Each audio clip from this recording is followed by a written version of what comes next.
All right. Oh, that was very loud. Good morning, everybody, or g'day, yes, to be fair, we don't really say g'day. This is what we say to Americans. But I'd like to welcome you all. Thank you very much for joining us. Yes, this is the inaugural Business Agility Conference here on the African continent. This has been a long time in the making. We've been talking with Miles and Dylan's and Biaz and all the others on what it would take to take these concepts and these ideas and translate them to the specific challenges and the specific context of your organizations on this continent.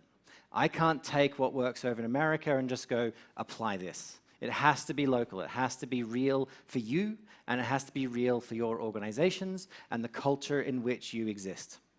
But there are certain similarities across all the countries, across all the places in the world. So let me, first of all, bring out your phones. Right? I want to ask you a question, because business agility is, at its heart, very much around leadership.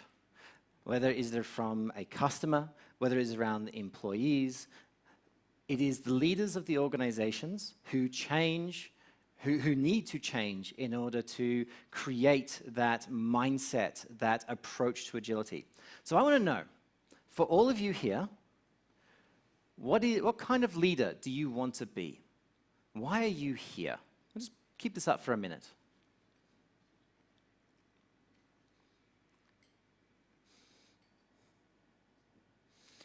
And keep your phones ready, because we're going to be doing this again at the end.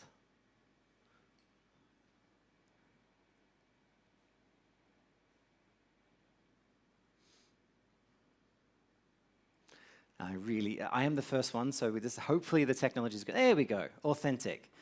All right, fantastic. Who else? Adaptable. Beautiful. Inspirational. That is a powerful word. The idea of an inspiring leader is, in many ways, the definitive distinction between what is a traditional manager or a traditional leader and an agile leader. Right? Someone who inspires the organization to follow them. There we go. Inspirational. Empowering, yes. Transparent, compassionate, brave. Absolutely. I used to be a public servant. I used to work for the Australian government. And when we called someone courageous, it was an insult. Right? If you were courageous, it meant that you were about to be fired. And it's sad to say that this is true for many organizations. But bravery is needed. Humble, disruptive, transformative, forward, human, yes, I love that. This is fantastic. You get it. Everyone in this room gets it. We'll come back to some of these. So let's talk about the country that you're in right now and the world that you're in right now. Why do we want business agility? So first of all, what I'm about to tell you, to be fair, is American-centric, but is true here as well. Since 1983, 57% of the Fortune 100 companies, the biggest companies in America, no longer exist. Over a period of 30, 35 years, almost 40 years now, these companies have gone bankrupt, they have been acquired, they've gone through mergers, divestments, they've shrunk to a fraction of what they were. Some have risen again, but for the most part, failure and market failure is the future. It is what we need to expect. But I don't want to focus on the bad side of business agility, the bad side of business. Yes, we know we're in a VUCA world. Yes, we know that it's all about disruption and all that kind of stuff. Business agility is not about surviving. Surviving is the first step. Business agility is about thriving. It is about taking a disruptive market and being the disruptor. It is about being at the forefront. It is about taking that ambiguity and that uncertainty and using it for your competitive advantage and your customers' benefit. Now, I was going to talk a little bit about the benefits of business agility and everything else, but half of you raised your hands. So this came from our research. So the Business Agility Institute, for those of you who don't know, right, we are a global community organization. We are a global research organization. We publish about a research paper once every 1 or 2 months. The Business Agility Report is one of our flagship publications. If you haven't read it, please do. But what I would like to touch on is the fact that the benefits to business agility, the benefits on the journey that you are all on, goes beyond mere survival. But I'm going to skip these ones because that is where you've all read the report. I want you to be aware that the journey that you are on is a long journey. It is a hard journey. Right? Quick question. Right? How long do you think it takes for a business agility transformation to be sustainable? Give me a number. Call it out. 3 years. 10 years. Yeah, it's definitely more like 10 years. It's 8 years. For a business agility transformation to be sustainable takes approximately 8 years. Now, you will see benefits well before that. It doesn't take 8 years to see any benefit. You'll see it from within about the first 6 months. But the minute you take your foot off the accelerator, right, things start to slow down, your company will revert. Right? And all it takes is one Netflix and Uber to put you out of business. All right? So what is business agility? I'm going to spend 5 minutes. I'm going to talk you through what are the characteristics of an agile organization. So this is a model that we put together. This is version 3. It's about a year old now when we published this. This is what we describe as the don't forget model. It's not a framework. It's not going to tell you what to do, but rather it's going to tell you what not to forget as you're transforming. I'm going to go through this pretty quickly, and if you have questions about this, I'm here for the full 2 days and happy to talk through any of this. But very quickly, at the heart of business agility is your customer. I'm going to say something that might be controversial to some of you. You are not in business to make money. That is not your purpose. You need to make money to stay in business, right? But that's not why you're in business. You're in business to serve your customer.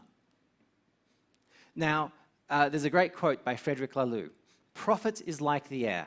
We do not live to breathe, but we do need to breathe in order to live. And this is true. If you are not customer-centric, no, if you are not customer-obsessed, your customers will go somewhere else. Right? And that is the fact of the world that we live in. There is more choice for customers today than there ever has been. It is easier for them to move and change and choose someone else, whether you are a bank or an insurance company. Right? Whether you are a tech firm, whether you are a healthcare provider, it does not matter your industry. Customer obsession is the key. Also within the relationships domain, your workforce. These are the people who do the work. These are the people that create value. If your HR policies and practices are not adaptable, agile, human, emergent, what were all the other leadership words? Every word that was on that screen around what kind of leader, your HR policies need to be that as well. Partners. Right? You do not exist alone.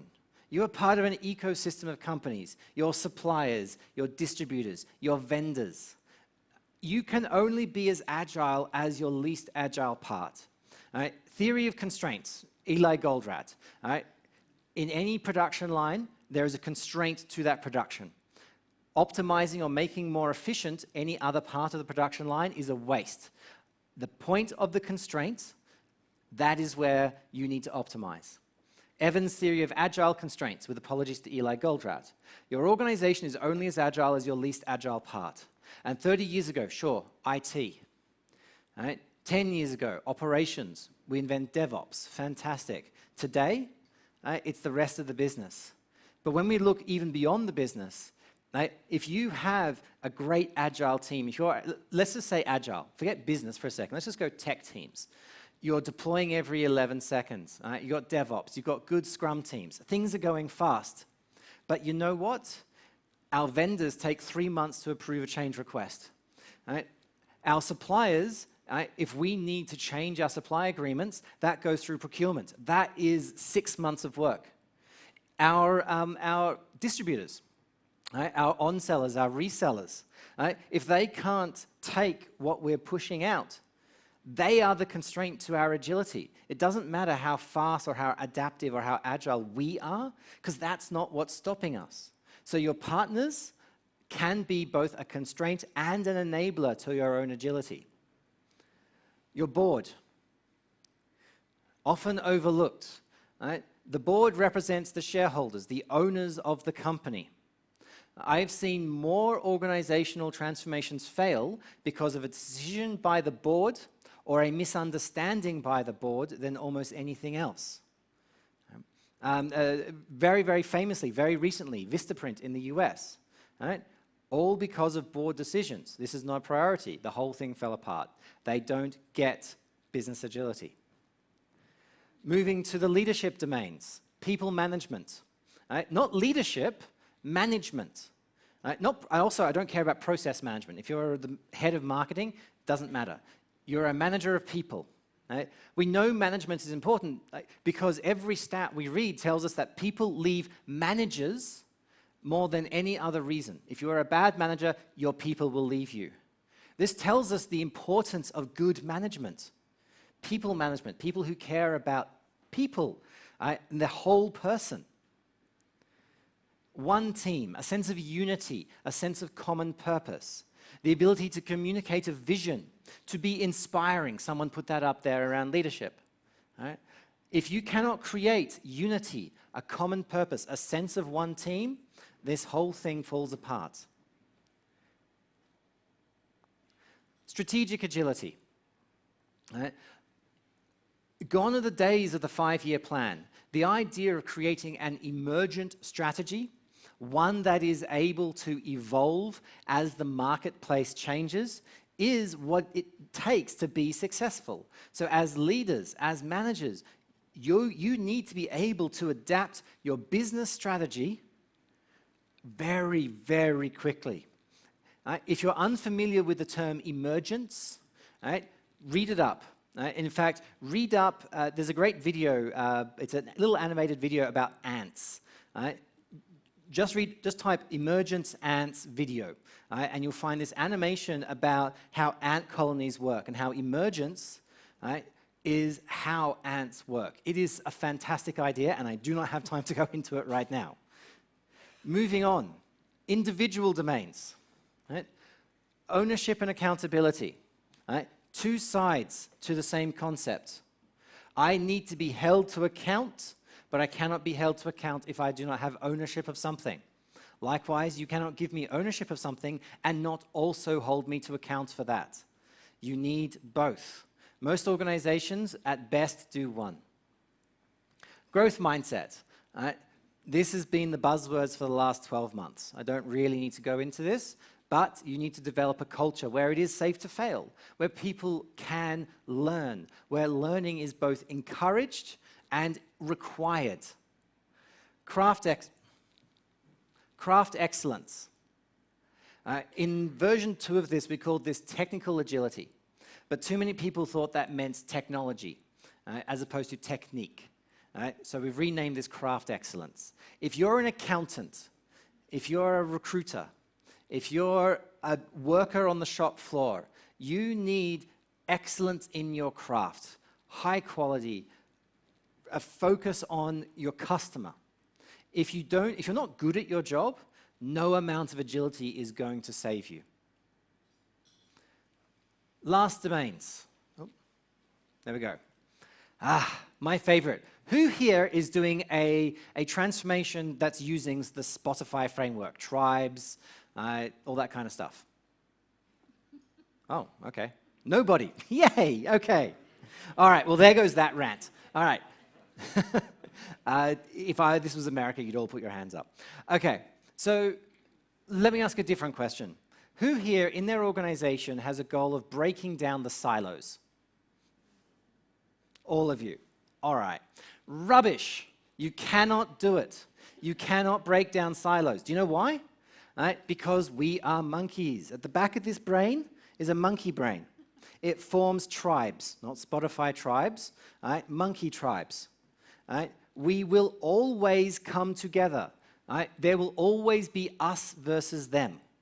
It is destroying our political systems in half the countries of the planet, right? But it is also a fact of life. It is human nature. Right? So, if you can't break down the silos, what does structural agility mean?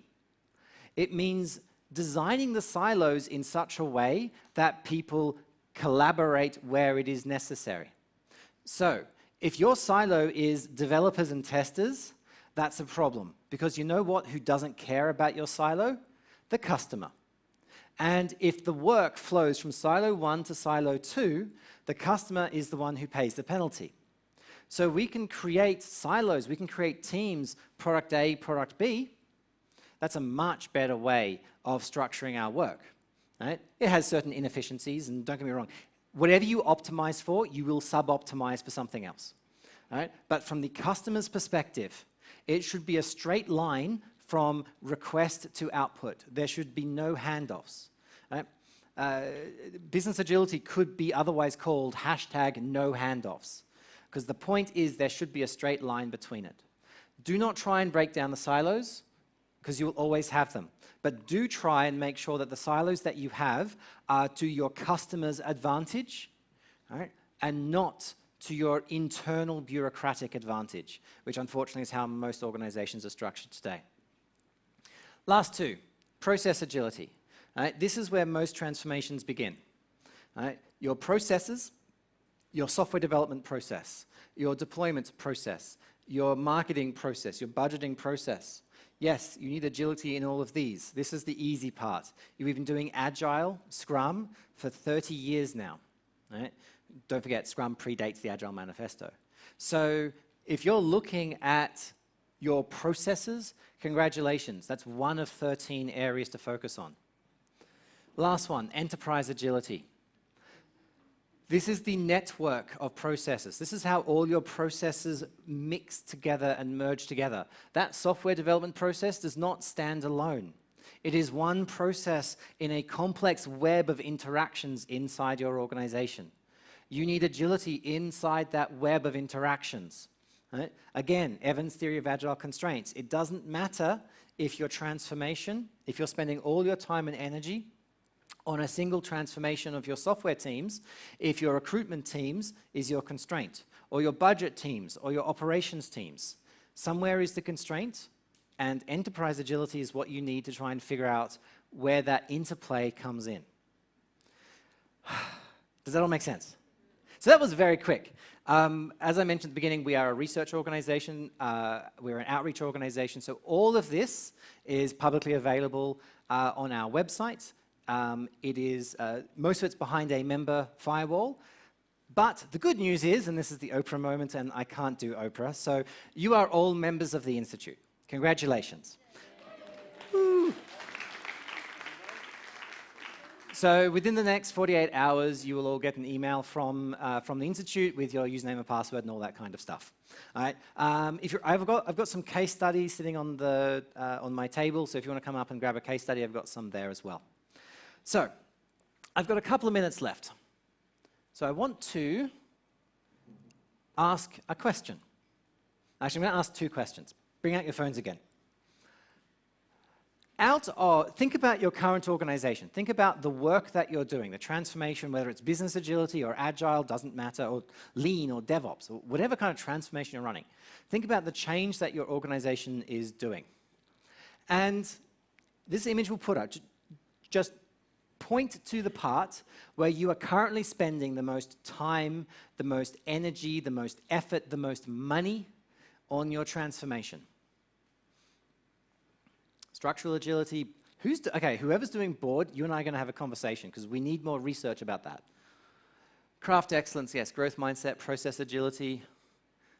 All right, work, congratulations those who are doing it on the workforce.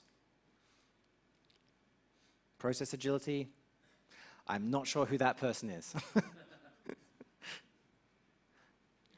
No, we'll let that go for a second. This is not too surprising. So first of all, the fact that there's as many people on the board as there are is surprising, just because board transformation is very rare, and it's probably the area that we have the least information on, just because so few companies are doing it.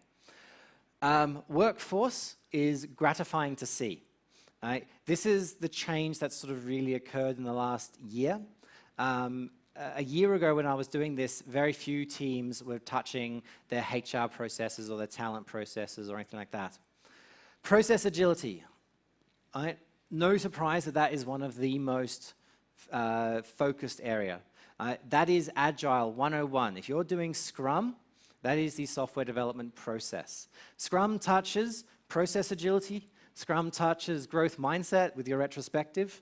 Scrum touches, pretty much that's it, to be honest. SAFe touches a bit of enterprise agility, or all the scaling frameworks touch the enterprise agility.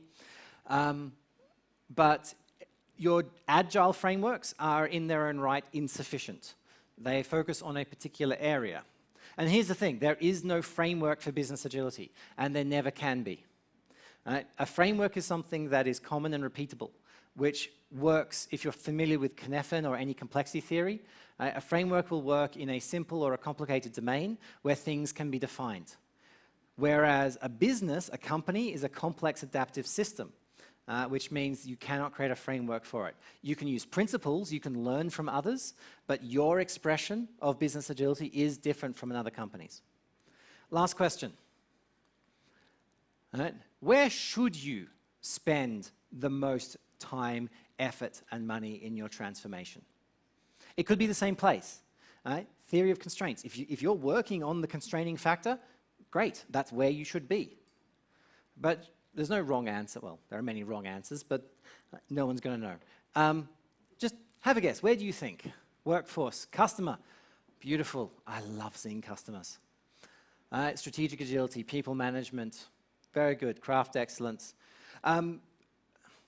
Be careful with craft excellence. Quite often we overlook it, but if you're not good, if your teams aren't competent at their work, nothing else is going to actually matter. Now, obviously, hopefully your teams are good at their job, so it's a moot point. People management, yes. Customer, yes. Workforce. This is fantastic. So, before I get booted off the stage, let me welcome you again. Let me say thank you very much for joining us. Thank you for taking time out of your busy week to come and join this community, to learn what it means to be an agile organization. Over the next 2 days, you're going to hear some of the brightest minds from around the world, as well as here across Africa, helping you see just what is possible. Remembering that the journey is long, remembering that the journey is hard, but also that remember that the journey is necessary. That it doesn't matter what you do as long as you're doing something, because your competitors are doing something. Because your customers will move on very quickly if you don't. The journey that is ahead of you is your personal journey as a leader inside your organization, and across everything else that you do. Thank you very much. Stay up there. Oh, I'm staying up. Okay. You haven't left the hot seat yet. Thanks, Evan. That was phenomenal, just the unpack and the clarity. And again, on the Business Agility Institute website is the playbook, I call it. Really the playbook of how to both unpack and implement those specific components of the agility practice. So I've got a question. There are 2 mics in the room, I understand, and they are front and back. The volunteers have them. Before we get to the floor and the question, just formulate your question in meanwhile. Here's a question from my side, because what I saw up there was that workforce agility as one of the key challenges when people are marking that out and where we should be spending time. But we talk about the monkey brain and the idea that people want to form these tribes naturally. So here's the question. What, in your view, is the biggest barrier to the idea of structural agility? I mean, where's the biggest, in your experience, the biggest barrier to that? It depends a lot on the culture of the organization, but when you optimize for something in terms of structure, you sub-optimize for something else. And you see this a lot in organizations that every 5 years they'll restructure because they were optimizing for one thing and then they realized that, oh, okay, we've lost something, quality control, or we've lost autonomy, we've lost something, so 5 years later we restructure again. So there's that continuous change. So a mature agile organization is actually one where structural change is implicit and it doesn't require a transformation. There are organizations out there where the teams that you work in can change organically. Tomorrow you can go, okay, I'm going to work over in this team because that's where my energy, that's where my effort is best spent. So structural agility is true structural agility rather than just how you form teams, how you change. Teams. So the emphasis changes from creating structures that are flow, but creating an environment for agility within those structures. Correct. Cool. Absolutely. Great answer. Any good questions from the floor? Remember that prize I spoke about, eh? Any questions from the floor? There are 2 mics around. Don't be shy. So always the first person who gets no questions. There we go, one there. Thank you. Just for being the first person, we've got a prize for you. Hello, hi Ivan. Sarah here. I just had a question around, you say business agility transformation, for it to be sustainable, takes 8 years, which is quite a long time. Yeah. So how do you keep the momentum going, or how do you keep the commitment from a leadership level and a board level within the company and even the workforce so that, you sustain it over time? Good questions. So, again, it depends. There's no single answer to that. But let me give you a few tricks. So, here's a question: should organizational change be top down or bottom up? Yes. Okay, it's a completely trick question because it's a false dichotomy. So it's not top down or bottom up. In fact, it's neither. I use a metaphor, and in fact, in some of my presentations, I'll have like a big jug of water, right? And I'll just put some tea bags in it. Right? So think about making tea. Right? At what point is it water, and at what point is it tea? Right? When is that switchover point? There isn't one. Right? There's a point when it's definitely water, and there's a point when it is definitely tea. Right? But the rest is a matter of infusion. Right? A bit of heat, a bit of motion, and water becomes tea. So the same is true of a transformation. It is not you're not agile and 8 years later you are. It is an infusion of change. You have change agents throughout the organization. You need leaders who are committed to them, who have the mindset.